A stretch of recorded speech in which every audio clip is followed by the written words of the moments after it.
feel like you're desperately on a journey to try and meet with God, that actually he's already come to meet with you. You haven't got to do anything complicated, go anywhere special. He has chosen to come and meet you where you are. And isn't that wonderful? Aren't we grateful to God for that? Amen. Thank you, band, for leading us in our worship there. Just one notice today before we get into the word. How many of you have been following over the summer our reading plan on the YouVersion Bible app? Who's been joining us on that? A smattering. You're allowed to put your hand up if you followed but then didn't actually do every day. That is permitted, okay? So it's something we've started over the last year or so, I guess, doing as a church, is offering a reading plan on the YouVersion Bible app. So if you don't have it on your phone, you can get the YouVersion app, which is the Bible, on your phone. Woo! It's very exciting. And there's reading plans of daily readings that follow what we're teaching on Sundays so that you can read along. And by following on there as well, it has the reading, the little reflection and a passage that you read, and then you can comment. And so other people in the church might pop things on there of what it made them think about or what they're pondering from having read, and you can join in with that conversation. So it's a really great way to, I find it helps me be motivated in reading my Bible every day because I know that other people are reading it and I can hear what they're thinking. So do look out for that. If you haven't got the YouVersion app, ask one of the hospitality team and they will help you get it on your phone or point you towards somebody who does know how to get it on your phone. And look out for the links in NCC News for where to find the reading plans that we're looking at. Okay. Once my laptop wakes up, we will be starting our message for today. There we go, it works. I have a new laptop, and I'm still getting to grips with it, so be gracious with me this morning. Hopefully it will cooperate. So we're starting a new series for the new term called Rise Up and Build, and it's based in the book of Nehemiah. And if you look on our Bible timeline here, Nehemiah is right here near the end of the Old Testament. So to give us a bit of context of this book in the Bible, where it's set, so God has led God's people out of Egypt. God has led God's people, that's right. Yes, he's led them out of Egypt. They've become established as the nation of Israel. But they broke their covenant with God by not following his commands. They started worshipping other gods. And so they were taken into exile. So that's when they were up in Babylon, living in exile. And Nehemiah comes at the point where, hang on, exile is over here, I pointed to the wrong bit. Nehemiah is in the time when they are coming back from exile. So God had said that they would be in the land of Babylon for 40 years. He told them, because you haven't obeyed my commands, because you haven't lived the way that I've asked you to live in this land, you're going to go into exile in Babylon for 40 years. And lo and behold, 40 years later, Babylon is overrun by Persia, and King Cyrus declares that they're allowed to go back to their land. He released them from exile. And so we have the books of Ezra and Nehemiah together. They were originally one book. It's just that they've been separated in our Bibles. They're originally one book. In Ezra, we hear the story of a guy called Zerubbabel. Coolest name ever. Okay, if I ever have another child, which I'm not going to, but I would so call them Zerubbabel. And anyone expecting, top tip, Zerubbabel for a name, I think it rocks. So Zerubbabel, so he was the guy, when they came back from exile, he oversaw the rebuilding of the temple in Jerusalem. So the first thing that they got on with when they returned was rebuilding the temple. Then a little bit later, Ezra comes, and he's like the priesty type bloke who gets them all back living under the law, living God's way. So they build the temple, the place where they meet with God. Then Ezra comes and says, actually, we need to live the way God tells us. And Ezra deals with a lot of that stuff. And then Nehemiah is the one who's going to come and rebuild the city walls of Jerusalem. So it's a bit of a spoiler alert, okay, because I'm going to tell you most of the story before we start the story, because it helps to have context. So bear in mind that the walls for a city in that time mattered. Okay, it was a time when nations attacked each other a lot. You needed walls. It was part of what made you recognizable as a city. They represented their safety, their security. It was their reputation to be recognized as, yes, you are an established city because you have walls. And so Nehemiah, he's actually up in Persia still. We're told that he is the cupbearer to the king in Persia. So he's quite high up in the rankings. And he hears that while all of these people have gone back to Jerusalem and rebuilt, that actually the walls are just in a state of disrepair. The walls need rebuilding. It hasn't happened. And basically, overview of the story, he ends up here, the king, when he's cupbearing to the king notices, you're looking a bit down there, Nehemiah, what's going on? And so Nehemiah asks this king of Persia, can I please, I know I'm your cupbearer, so quite an important role, but would you mind awfully if I go down to Jerusalem and oversee the rebuilding of the walls? And while we're at it, would you mind awfully writing me some letters so that as I travel through all of these other countries and provinces on the way, I can prove to them that I'm legit so they don't all attack me as I go? And whilst we're at it, would you mind awfully providing with us all the resources to rebuild this wall of our city? Kind of bold, yeah? I'm off to build my city, king of another country. Would you mind awfully? He makes these bold questions, and he's given them. He gets his letters. He gets all of the resources, and he heads down to Jerusalem. And then what I think is an even more remarkable feat, quite frankly, is that having checked out the walls, he manages to rally all of the people in Jerusalem to work together to build the walls. And that's more of a miracle, frankly, is getting all the people without any whinging or moaning and disagreements. They all rise up and they rebuild the walls together. It's an incredible achievement. It's like the ultimate church building project. You know, you get all of your resources provided for you and everyone mucks in and helps, and it just happens. Wow, amazing. But we're starting before some of that. I want to take us back. We're looking today at chapter 1 because there's a foundation to all of that. And I believe that without what we're going to read in chapter 1, all of that stuff, all of that favor from the king of Persia, the people to coming together, wouldn't have happened without chapter 1.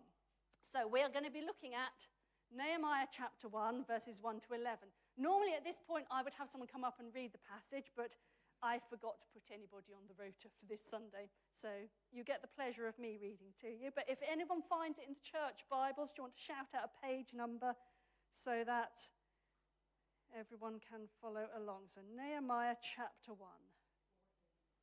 484 in the church Bibles if you want to follow along. Okay. So the words of Nehemiah, the son of Hakaliah.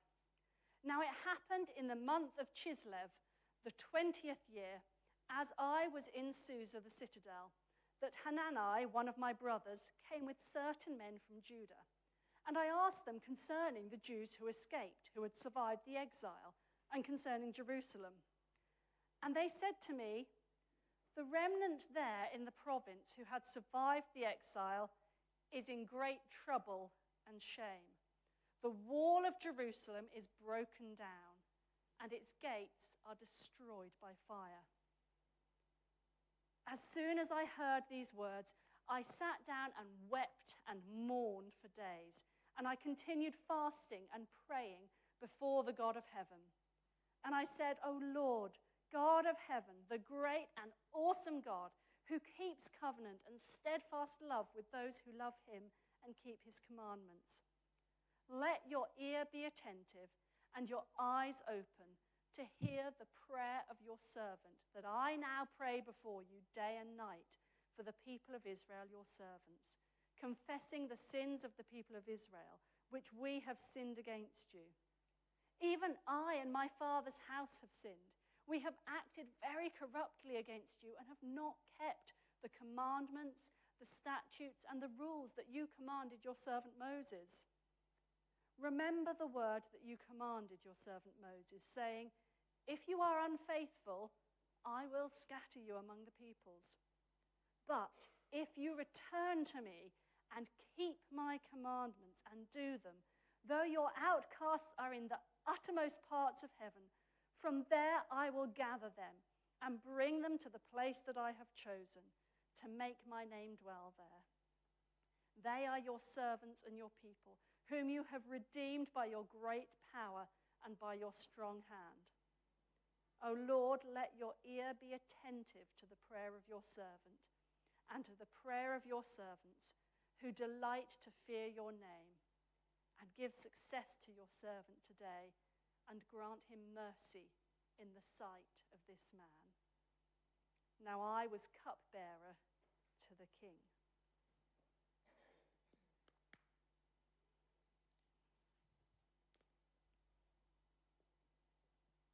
So we begin this story of Nehemiah basically with him hearing a report of what's going on down in Jerusalem, where the people have returned from exile and started rebuilding. He's told those who survived the exile are back in the province and are in great trouble and disgrace.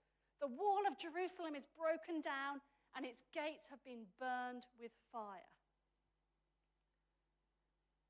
And I want to start with a key question for us this morning.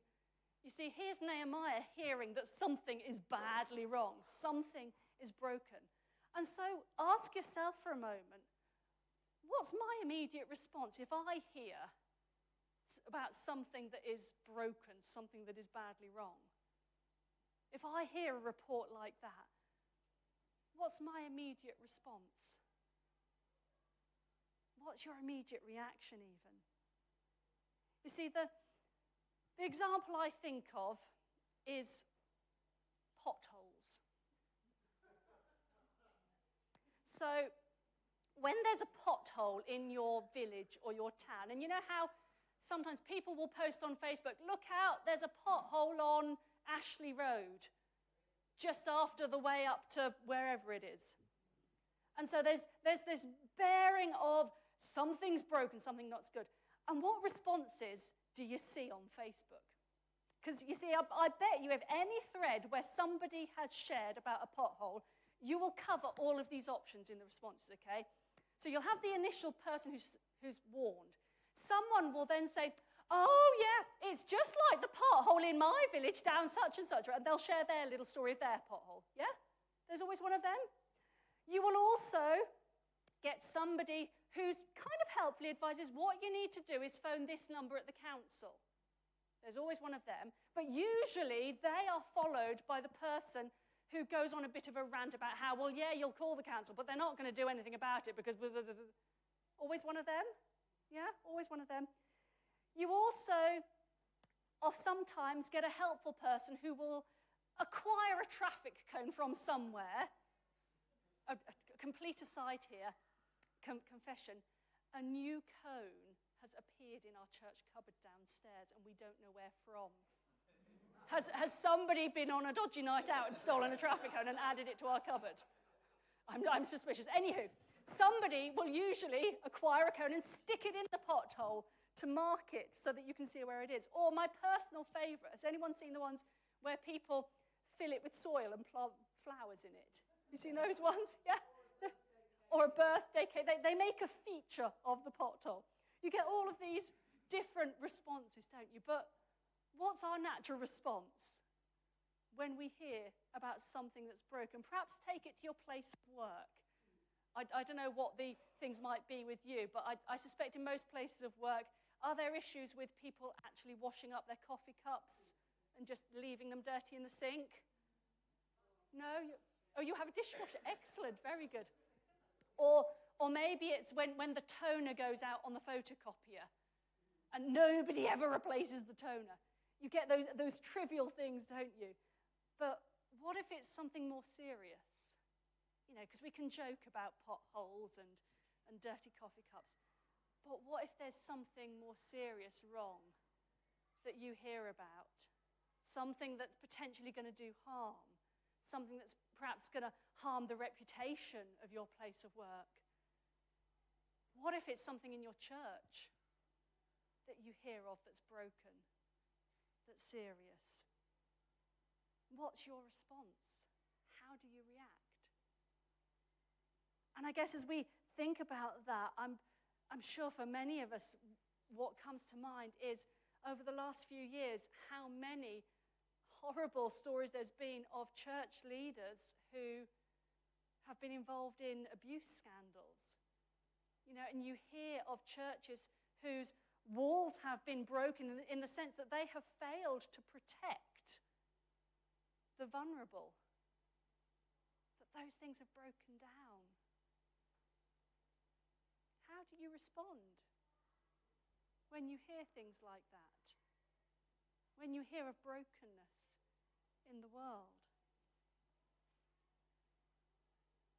Because I think we can learn something from Nehemiah here in how he responds when he hears about the brokenness of Jerusalem.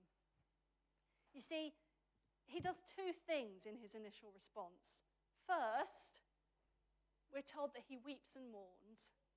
And then second, he fasts and prays. So he reacts with an emotional response, and then he responds by fasting and praying. Look at verse 4. It says, "As soon as I heard these words, I sat down and wept and mourned for days, and I continued fasting and praying before heaven." He sat down and he wept and he mourned. Now, why did he have that emotional response? Because, you see, that's down in Jerusalem. He's all the way up in Persia, being cupbearer to the king. Things are going pretty well for him. And yet, he weeps and mourns when he hears about the state of the walls in Jerusalem. And I think we need to understand what that rebuilding of Jerusalem meant to him. Remember that his people had been in exile for those 40 years. The reason they were in exile was because they hadn't followed God faithfully. And God had promised that they would return after 40 years, that things would be rebuilt. And so for him, knowing that people were returning to Jerusalem and that the temple was rebuilt and it was being established again, that would have filled him with hope. God is faithful to his word. God is rebuilding our people. God is rebuilding our city. God is going to be present again. God said 40 years, and it is 40 years, and I can trust him. And so then, for him to hear, it's not actually really turning out that great at the moment, that would have wobbled him. His hope would have been rooted in that. That represented for him something of the faithfulness and the goodness of God, and he hears it's not. I wonder if he doubted a little bit when he heard that, if he was is God not going to do what he said? Can I not trust God?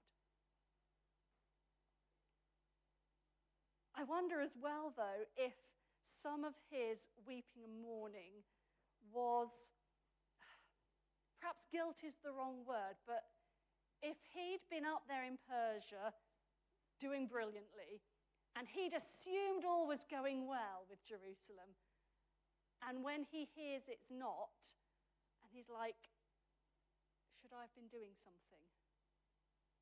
Should I have been paying more attention? Is there something I should have done? Is there a bit of regret from him? And so I wonder if maybe we can relate to those kinds of feelings when we hear of something, whether it's in churches or our workplace or elsewhere in life, and we hear when something is badly broken, does it shake our hope? Does it shake our confidence of, actually, is this a good thing? Is it all okay? Can I trust this? Does it maybe give us that feeling of, should I have noticed? Should I have been doing something? Can anyone relate to that? You're all looking very serious at me. You relate to those feelings? Yeah? Yeah. I think maybe that's how he felt. So I think it's right to have that emotional response when we hear of brokenness, isn't it? But what matters is what we do with it.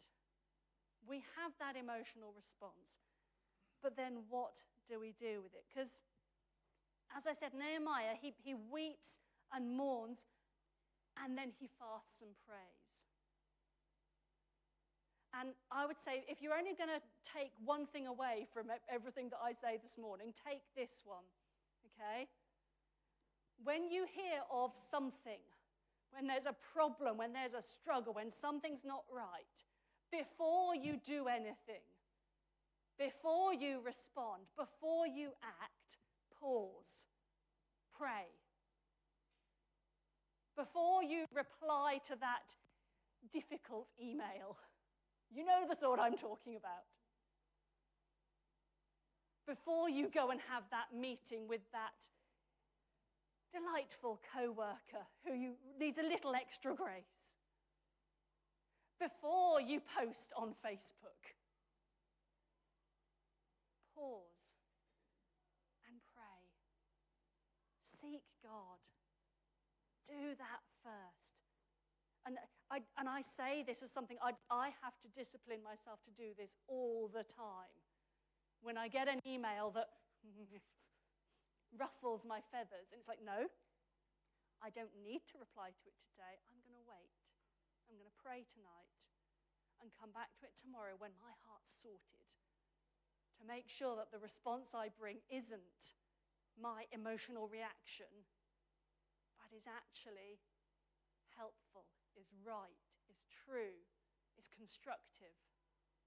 So if you take nothing else today, take that before you respond. Pause, pray, seek God. But then notice how Nehemiah prays. You see, if it were me, if I try and put myself in Nehemiah's shoes and I hear the walls of Jerusalem are in disrepair, it's all falling apart, it's terrible, I would immediately be, God, we need to fix this, come on, help me do. And I'd be forming a plan and, rallying the troops. I'd be designing the walls. I'd be contacting my architect for the structure of the walls, and then I'd be organizing a rota for who's going to build which bit. And that's what I'd be praying for. God, make this happen. God, I need this. God, we need that. But look at how Nehemiah prays. And you know it must be from God because it alliterates. It all starts with an R, so you know it's good, okay? He remembers, then he repents, then he recalls, and only then does he request. So but follow me through with this. You see, the beginning of his prayer, he remembers. He says, Lord, the God of heaven, the great and awesome God who keeps covenant of love with those who love him and keep his commandments. He remembers who God is. And that's so important. Sometimes simply because we need to remember, I'm not God. He is. I'm not the one with all the answers. I'm not the one with all the power. I'm not the one with all the wisdom. But I know someone who is. And to remember that, yes, he is great and he is awesome and he keeps his covenant of love. He is good. I can trust him. That's our starting point. Remembering who God is so that we're looking to him and not ourselves. So he remembers who God is. Then he repents.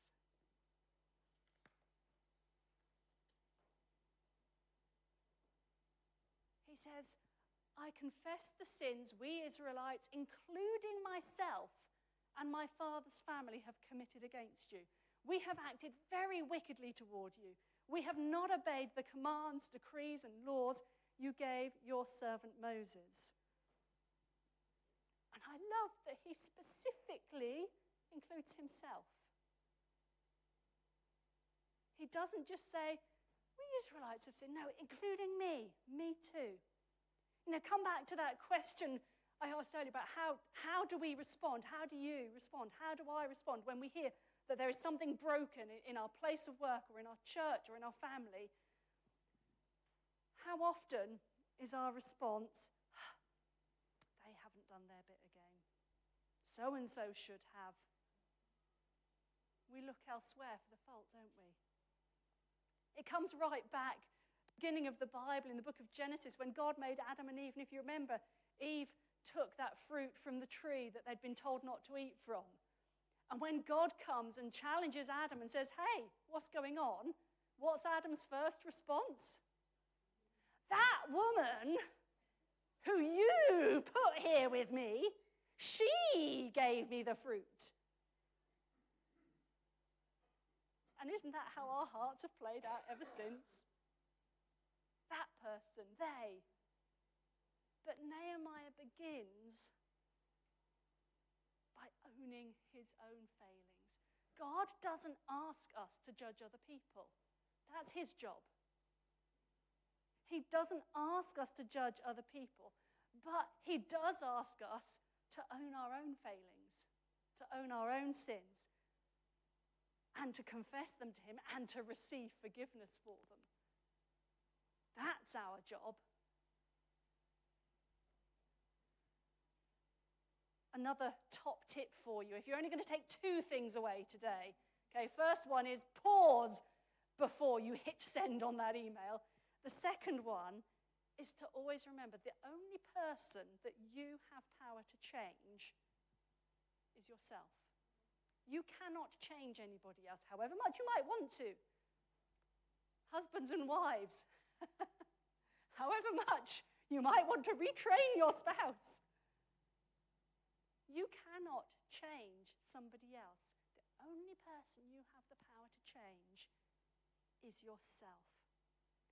And can you imagine when we see all the arguments being played out in the media at the moment and all of the attacks and the accusations, what if instead of everyone's approach being, they're doing this, they're doing that, what if the story was of every person, of every nation, instead beginning with, we messed up on this.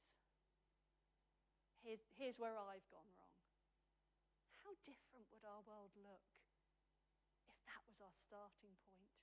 When we see brokenness in our world, if each person steps up and says, yeah, I should have done this, I shouldn't have done that. Can you imagine a world like that? How different it would be. So Nehemiah repents. He recognizes where he has gone wrong. He's remembered. He's repented. And then he recalls something that God has said. He remembers back to the time of Moses. Moses was back down here in Exodus. And he remembers this. He says, remember the instruction you, God, gave your servant Moses, saying, if you are unfaithful, I will scatter you among the nations. But if you return to me and obey my commands, then even if your exiled people are at the furthest horizon, I will gather them from there and bring them to the place I have chosen as a dwelling for my name. He's remembering, God, you promised. You said that if we return to you, you'll bring us back from exile. He remembers that promise. That promise to return, to bring them back, though, is dependent on the people choosing to return to God as well.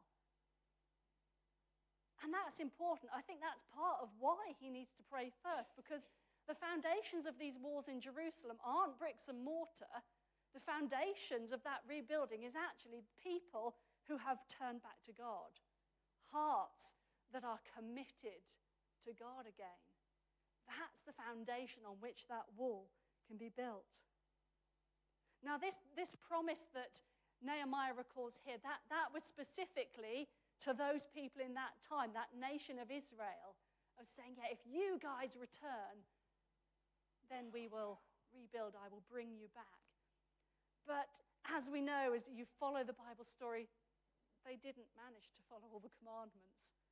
They didn't always live perfectly. None of us can. And that's why now in the New Testament we know God sent Jesus. God sent Jesus to live that perfect life on our behalf. And so now we have a whole bunch of promises from God that we can recall, don't we? The New Testament is full of promises that God has made to us that we can recall when we're praying. I've bunged a few of my favorites on here, but maybe you've got some you can think of as well. In John 6:37, Jesus promises, all those the Father gives me will come to me, and whoever comes to me, I will never drive away. That's a promise worth recalling, isn't it? Matthew 11:28, come to me, all you who are weary and burdened, and I will give you rest. Who needs to recall that promise today? Yeah? John 14:13, I will do whatever you ask in my name. Matthew 16:18, I will build my church, and the gates of hell will not overcome it.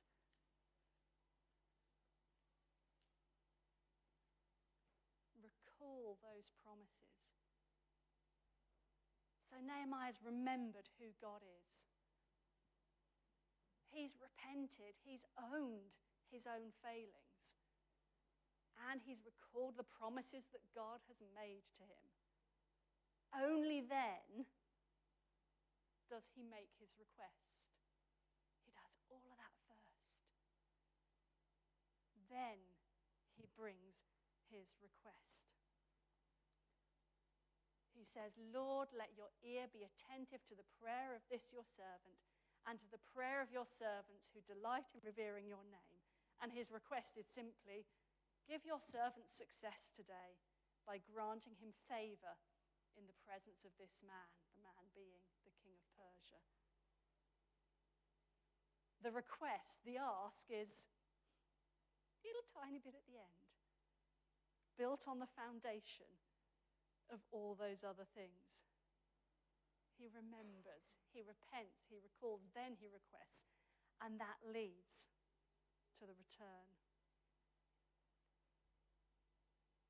Now, there's one more thing before we move into a time of worship that I want to share with you, which I don't know if you've ever noticed before, but if you look in Nehemiah, if I get mine back up again, at Nehemiah chapter 1, it tells us that when he first hears, when this is happening, when he first hears about what's happening in Jerusalem, it says, in the month of Chislev in the 20th year. Now, if you scooch forward to Nehemiah chapter 2, it says, in the month of Nisan in the 20th year. So he hears and starts praying in the Jewish month of Chislev. But then when he actually asks the king, can I have this, can I have that? When he makes that bold move, that's in Nisan. It's a different month. In fact, it's 4 months later. 4 months. It takes time. He prays and fasts for 4 months. And then he makes that bold move. And I say that because I'm conscious, and you're perhaps conscious as well, as a church, we've just had a week of prayer, haven't we? Yeah? We've had prayer meetings every day, online or in person. We've been praying all week. And so when I realized we'd planned our preaching series and that this Sunday it was going to be on Nehemiah 1, which is where Nehemiah prays, but then we realized, hang on, we've now got this prayer of week before it, and would have been really good to do this sermon at the beginning of the week of prayer, and that would have been so much more pleasing. But you know what? If we think that 1 week of prayer means, lovely, job done, sorted, and on we go, I think we're being a bit foolish. Yeah? Nehemiah prayed for 4 months before making this bold move. If we're seeking God, if there are things we're seeing that are broken in our world that we're praying for, it is not a case of let's pray for a week. Job done. No. We need to pray and keep on praying and keep seeking God for his plans and his purposes. Having a week of prayer is just the beginning of ongoing seeking God in prayer. So, we're going to move to a time of worship now, and I want to invite us in this time. Maybe there are things on your heart already that you see that are broken in the world, in your own life, in the church, in your family. And as we come to sing these songs now, I want to invite you to learn from Nehemiah here. Remember who God is as we worship. If there are things where you need to just be honest before God and say, you know what, God, actually, yeah, I should have done this. I've messed up here. There was something I needed to do. Tell him that. He's a God of forgiveness. It's not a place of judgment. In your heart, own where you've taken the wrong step. Recall promises that he's made, and maybe as we worship we'll be singing songs, but there'll be space in between. If there are promises of God from the Bible, New Testament promises that God's made, that God brings to mind, maybe speak some of them out in between songs, because maybe it's a promise that someone else needs to be reminded of. Speak those promises out. And then as we do all of that, once we know our heart is right, once we're secure in everything that God has promised us, let's make our requests to him as we worship him this morning. Are we up for that, guys? Awesome. Let's worship God. I'll hand over to you, Mike. Yeah, one of the really good reasons we sing these songs is that they can get those promises, those things to remember, those things to recall, going around in our heads during the day.